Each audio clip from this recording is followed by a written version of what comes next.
çəkirsən, nə? Sən sinirsə sağlayırsan. Sənin nə ixtiyanın var məktəb? Bura dövlət məktəbidir. Xeyr, gəlmən sənin evinə girəm. Mən sənin evinə girəm. Gəl. Sən də bunu yığışdırdın da. Şərəfsizsən. Müəllimlərdir, rüşvət alan. Ah, deyə belə müəllimlərdir, rüşvət alan. Rüşvət xor. Mənim uşağım ölümdən qayıdır. Mənim uşağım ölümdən qayıdır. Mən çok öldüm. Ama senin kimi. Senin kimi. Senin kimi. Senin kimisin. Senin kimisin.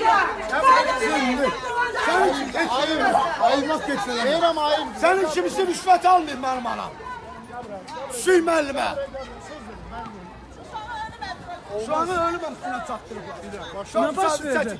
Ne Bak baş verdi? gelmiş hüquqlarımızı tələb eləmə. Hüquqlarımızı bax beləsinə rüşvətxor müəllimlər tərəfindən. Uşaqlar 2-3 dənə valideyn öyrədiblər.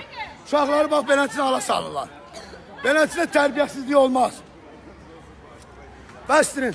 Bax o müəllimə rüşvətxorun yekəsidir. Mənim anam toyuq satıbsa məni saxlayıb yetimçiliyinə.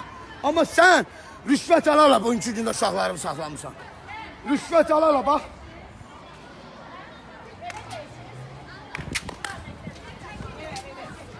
Rüşvət alala, rüşvət alala, uşağını saxlayıb. Bana o söz ki, toyuq satıb mənim babam.